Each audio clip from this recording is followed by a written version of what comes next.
ഈ ഒരു ദൃശ്യങ്ങൾ കണ്ട സമയത്ത് എൻ്റെ ജീവിതത്തിലുണ്ടായ ഒരു അനുഭവങ്ങൾ ഒന്നൊന്നല്ല ഒരുപാട് അനുഭവങ്ങളുണ്ട്. അത് നിങ്ങളോടൊന്ന് പങ്കുവെക്കാൻ വന്നതാണ്. ഞങ്ങൾ മഖ്ദൂമിയയിൽ പഠിക്കുന്ന സമയത്ത് എല്ലാ പെരുന്നാൾ ദിവസവും കായംകുളത്തുള്ള നൂറനാട് ലെപ്രസി ഹോസ്പിറ്റലിൽ ഞങ്ങൾ ഭക്ഷണം കൊടുക്കാൻ പോകാറുണ്ടായിരുന്നു.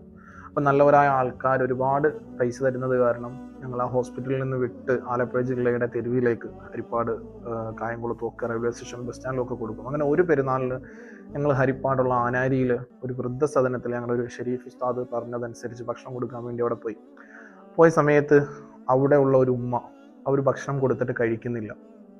അപ്പോൾ ഞങ്ങൾ അവിടെയുള്ള ആൾക്കാരോട് ചോദിച്ചപ്പോഴത്തേക്ക് അവർ ആ ഉമ്മ കഴിക്കില്ല എന്ന് പറഞ്ഞു. നമ്മൾ എന്താ അതിൻ്റെ കാരണം എന്നറിയാൻ വേണ്ടി നമ്മൾ വാരിക്കൊടുക്കാം എന്നൊരു ഉദ്ദേശത്തിൽ ആ ഉമ്മ എടുത്ത് ചെന്നു. നമ്മൾ കുറേ നിർബന്ധിച്ചു, ഒന്നും പറയുന്നില്ല, കഴിക്കുന്നില്ല. ഞങ്ങൾ അവസാനം എന്തെങ്കിലും കഴിക്കാൻ ഒരു ചെറിയൊരു പഴം അമ്മയുടെ കയ്യിൽ കൊടുത്തു. ഒന്നും പെരുന്നാൾ ദിവസമല്ലേ, ഭയങ്കര സങ്കടമായി.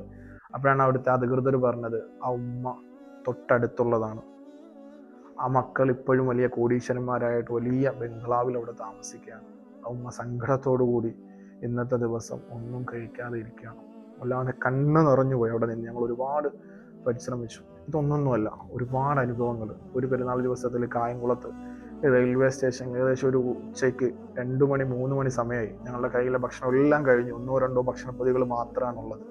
അപ്പോൾ ഞങ്ങൾ റെയിൽവേ സ്റ്റേഷൻ്റെ പ്ലാറ്റ്ഫോമിൻ്റെ അകത്ത് നിൽക്കുമ്പോൾ ഒരു പ്രായമായ ഒരു ഉപ്പ, നല്ല പ്രായം കാണും, വെള്ള തൊപ്പിയിട്ടിട്ടുണ്ട്, വസ്ത്രം ധരിച്ചിട്ടുണ്ട്, ആ പ്ലാറ്റ്ഫോമിൻ്റെ ഒരു മൂലക്കിരിക്കുന്നു. അപ്പോൾ ഞാനും എൻ്റെ കൂടെയുള്ള ഒരു സുഹൃത്ത് അമീനിക്ക, ഞങ്ങൾ രണ്ടുപേരും കൂടെ ഒരുമിച്ച് ഭക്ഷണപ്പൊതി ഇങ്ങനെ മാറ്റി വെച്ചിട്ടാണ് ഞങ്ങൾ നടന്നു പോകുന്നത്. അവിടെ ചെന്ന് കഴിച്ചോ ഇല്ലയോ എന്ന് ചോദിച്ചതിന് ശേഷം ഭക്ഷണപ്പൊതി കാണിക്കാമല്ലോ എന്ന് വിചാരിച്ചു. ചിലപ്പം കഴിച്ച ഒരാളാണെങ്കിൽ നമ്മൾ ഉദ്ദേശിക്കുന്ന പോലെ എന്തെങ്കിലും യാത്രാക്ഷീണം കൊണ്ടിരിക്കുന്ന ഒരാളാണെങ്കിൽ പിന്നെ അവർക്കതൊരു ബുദ്ധിമുട്ട് തോന്നണ്ടെന്ന് വിചാരിച്ചു. ഭക്ഷണപ്പൊതി ഇങ്ങനെ പുറകിലേക്ക് മാറ്റി വെച്ച് അവിടെ അടുത്ത് എന്ന് ചോദിക്കുന്ന സമയത്ത് ഇപ്പോൾ ഞങ്ങൾ ഒന്നും ചോദിച്ചില്ല, സലാം പറഞ്ഞു. ഞങ്ങൾ ഭക്ഷണം കഴിച്ചോ എന്ന് ചോദിക്കുന്ന സമയത്ത് വലിയ പെരുന്നാളിൻ്റെ ദിവസമാണ്, 3 മണി സമയത്ത് ആ ഉപ്പ പറഞ്ഞത് ഭക്ഷണം കഴിച്ചിട്ടില്ല എന്നാണ്.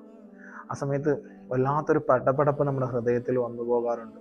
ആ ഉപ്പയും എത്രയോ മക്കളെ പോറ്റി വളർത്തിയിട്ടുണ്ടാവും, എത്രയോ മക്കൾക്ക് ഭക്ഷണം കൊടുത്ത് വളർത്തിയിട്ടുണ്ടാവും. ഇപ്പം ഈ അച്ഛൻ്റെ വിഷയം തന്നെയാണെങ്കിലും കോടിക്കണക്കിന് സ്വത്തുക്കൾ ഉണ്ടായിരുന്നു. അതെല്ലാം മക്കൾ എഴുതി വാങ്ങിച്ചു. അവസാന ആശ്രയത്തിന് വേണ്ടി കരുതി വെച്ച ബാങ്ക് ഡെപ്പോസിറ്റ് വരെ മക്കൾ കൈക്കലാക്കി. വാങ്ങിച്ചു വെച്ച വീടും പറമ്പും ഒക്കെ കൊണ്ടുപോയി.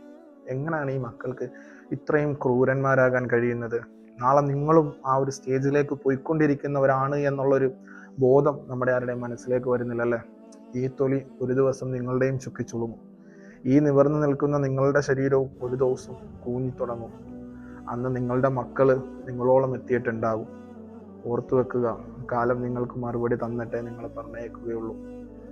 ഞാൻ എൻ്റെ ഒരു സാധനം എത്ര മണിക്കൂറുകൾ തിരഞ്ഞാലും ഒരു പക്ഷേ എനിക്കത് കണ്ടെത്താൻ കഴിയില്ല. എൻ്റെ ഉമ്മയ്ക്ക് അത് കണ്ടെത്താൻ 5 സെക്കൻഡ് മതിയാവും. എൻ്റെ വീട്ടിൽ എൻ്റെ വാപ്പയുടെ കൂടെ ഞാൻ പോയി ആ കുട്ടിക്കാലത്ത് കുടിച്ചൊരു ചായയുടെയും അതിൻ്റെ കൂടെ കഴിച്ചൊരു കടിയുടെയും ടേസ്റ്റ് എനിക്കിന്നും ഒരു ഹോട്ടലിൽ നിന്ന്, എത്ര വലിയ ഹോട്ടലുകളിൽ കയറിയാലും അതിപ്പോഴും കിട്ടിയിട്ടില്ല. അത് വല്ലാത്ത ഹൃദയത്തിൻ്റെ ആത്മബന്ധമാണ്.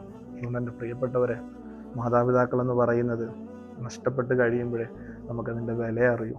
അതുകൊണ്ട് എൻ്റെ പ്രിയമുള്ളവർ, നമ്മുടെ മാതാപിതാക്കളെ പൊന്നുപോലെ കാത്തുരക്ഷ നോക്കണം. അല്ലെങ്കിൽ നാളെ നമുക്കും നമ്മൾ കാണിക്കുന്നത് എന്താണോ അത് തന്നെയായിരിക്കും നമ്മുടെയും അവസ്ഥ.